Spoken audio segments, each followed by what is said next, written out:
Bismillahirrahmanirrahim ba ɗaya ba ne. Babi na 17. To masu saurare dai kada ku manta da ku ringa danna mana subscribe tare da alamar ƙararrawa. Ta yadda za ku ringa samun sabbin shirye-shiryenmu da zarar mun ɗora. Idan ba ku manta ba a baya mun tsaya inda. Ki haɗo min abin da kika saba zan wuce. To a nan muka tsaya yanzu kuma za mu ci gaba. Wata dariya uwa na ta yi kafin ta ce, a yanzu kin zama hajiya babba. Ba kya buƙatar kuɗaɗe na. Sirikinki ya cika miki jaka da manyan daloli. Saboda haka sai ki tashi zuwa inda za ki je tun dare bai yi miki ba. Idan ‘yarki ta haihu sai ki dawo ku kwashe dukiya ku ƙara gaba.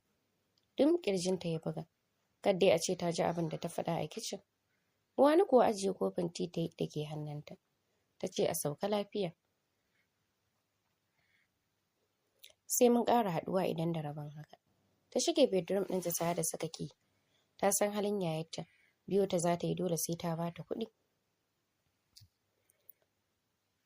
Umman Farida kuwa tashi ta yi ta fice falon tare da ɗaukar jakar kuɗin da Sultan ya bata.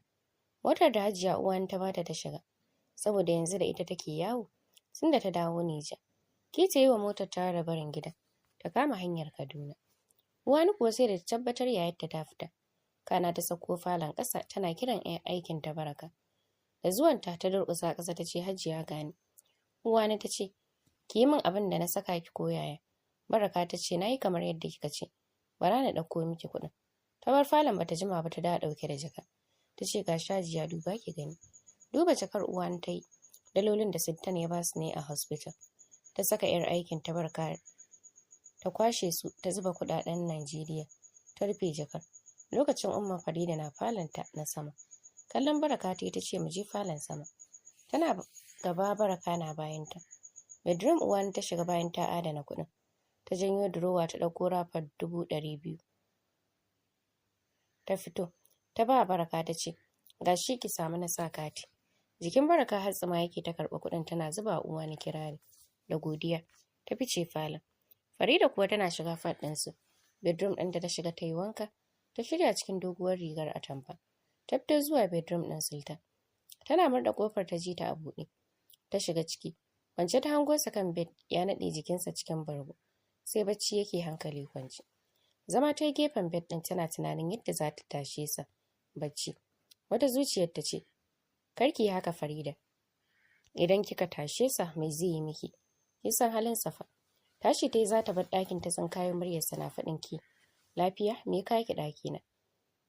Dama na zo na gaya ma dakto ya bani sallama. Na ga bacci kake yi. Farida ta faɗa tana son fita ɗakin ya ce oke to sannu. Ya ƙara jan bargo a jikinsa. Ita kuma ta fita. Bedroom ɗin da ta koma wayar da ta ɗauko tana danna umman ta kira. Bugu ɗaya ta ɗaga. Farida ta ce wallahi umma akwai matsala babba. Kin ga Sultan ko a jikinsa dawowar da na yi gidan nan. Sam baya ɗauki da wannan cikin kamar ba jininsa ba. Dan Allah ki yi wani abu a kai. Kin gani ya hana min fita ko ina. Umman ta ce karki damu Farida. Yanzu zan juya mota zuwa Zuru. Na fasa zuwa Kaduna. Zan yi miki duk abin da ya dace. Ta kashe wayar tana kokarin jiyo da kan motar. Wani duhu ne ya mamaye mata idanu. Jikinta ya ɗauki kakkarwa.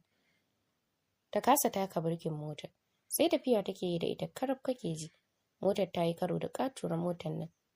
Ta ɗaukar kaya. Dandanan jama'a suka taru ana kokarin fiddo umman Farida cikin mota saboda ta fara ci da wuta. Ko da suka fito da ita rai yayi halinsa. Jakarta wani ya ɗauko cikin mota. Aka duba wayar ta lambar Farida ce akai. Ita suka kira. Har ta katse bata ɗauka ba. Lambar uwani suka gani a ƙasar lambar Farida suka kira. Hajiya uwani kuwa tana kwance kan bed ta ji ƙarar wayar. Tana duba ta ga lambar yayarta wani murmushi dai. Tana ɗaukar kiran ta ji an ce hello Hajiya. Muna kiran ki ne akan hanya ne wannan wayar ce ta yi hatsari. Allah ya yi mata rasuwa. Uwan ta ce wayyo Allah na shiga uku. Yayata kuna ina ne? Dan suka gaya mata inda suke. Direba ya kai da suka taho da gawa. Tare da mutum biyu da suka kira ta. Sai lokacin ta koma faɗin dadi. Ya shirya zai fita yadda ya ganta ya san ba lafiya ba ta ce. Dadin Sultan. Yayata ce ta yi hatsari. Akan hanyar da ta koma gida. Yanzu muka taho da gawa. Tare da mutanen da suka kira ni. Ta faɗa tana share hawaye. Kamar da gaske ta ji zafin mutuwar. Tausayinta ne ya kama Dadi, saboda ba ta da wata ‘yar uwa yanzu, ba iyaye tare suka fita. Na aka fara shirye-shiryen kai gawar gidanta na gaskiya. Dadi ya kira Sultan ya sanar da shi ya fito.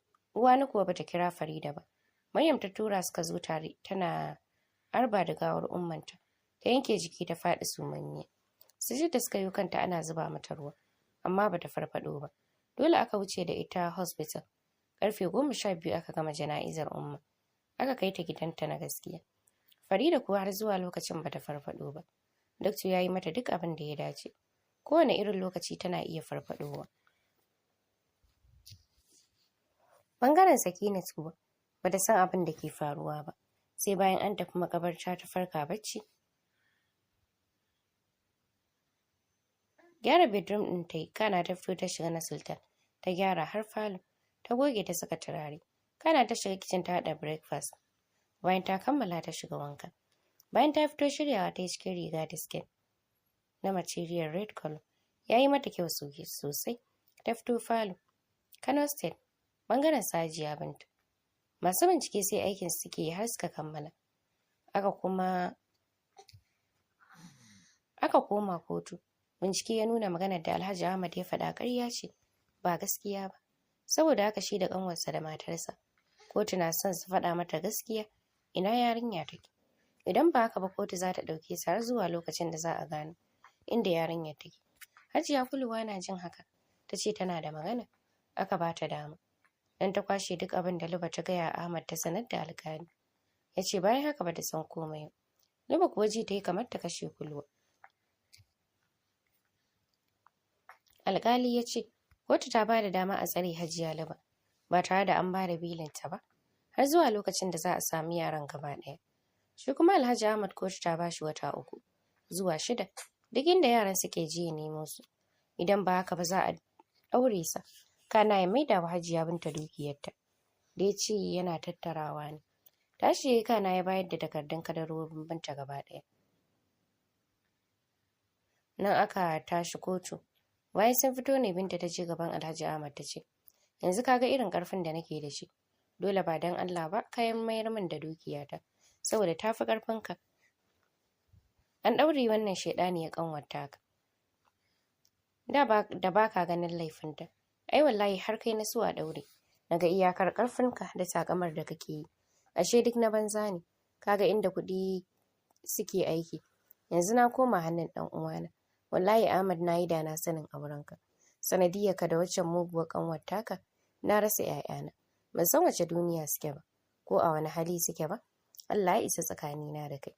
Ta juya za ta bar wurin saboda kukan da ya ci ƙarfinta. Ahmad ne ce Fatima, na yi tunanin duniya duk laifin da zan aikata miki. Ba za ki taɓa yi min Allah ya isa ba. Ke kan kin san ba haka nake ba a da. Daga baya na sauya. Wallahi ina jin zafin abin da nake yi miki. Amma duk lokacin da zan baki hakuri ko wata kulawar da na saba, sai na ji kamar an ɗaure ni. Amma ba komai, baki taɓa lissafin abin da ya sauya ni ba, ko ki fuskanci halin da nake ciki, har ki taimaka min ko da addu'a. Gaba ɗaya hankalinki na wurin 'ya'yanki.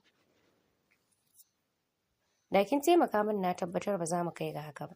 Amma ba komai, na gode. Ki sauka gida lafiya. Ya shige motarsa. Ya bar wurin, jikinta ne ya sanyi, tabbas gaskiya ya faɗa. Yadda yake masifar santa da 'ya'yansu. Lokaci ɗaya ya sauya. Dalilin auren da ƙanwarsa ta saka shi. Duk lokacin fahimtar da ke tsakaninsu ta gushe. Ta watsar da shi gaba ɗaya. Ta mai da hankalinta kan 'ya'yanta. Har zuwa lokacin da abubuwan suka faru. Ta rasa yaran gaba ɗaya. Idan ka ji maganarta da shi, to akan 'yarta ne. Saboda ya ce Sakina ta mutu. Haka ta shiga mota suka wuce gida. Karfe 2 na rana jirgin su ya daga zuwa Kaduna. Zuciyar ta falda tunanin mijinta. Gaba ɗayansu kowa na da laifi. Amma ta fi ɗora Ahmad laifin saboda kishin da ta ɗora a kanta. Daga baya ta mai da hankalinta ga 'ya'yanta. Kuma ta san Hajiya Kuluwa ba ta da kirki. Ita da Luba komai za su iya yi saboda ganin bayanta. Haka suka koma Kaduna, zuciyarta na wurin mijinta. Babu abin da ya fi damunta. Allah ya isar da ta yi mai.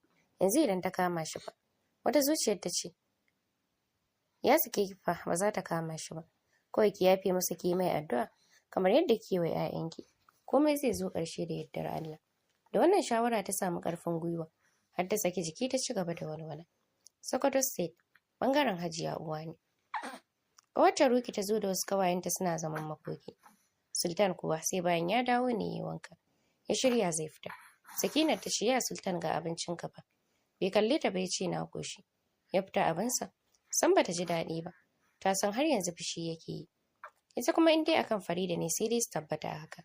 Tashi ta yi ta fita zuwa fati ɗin Lili.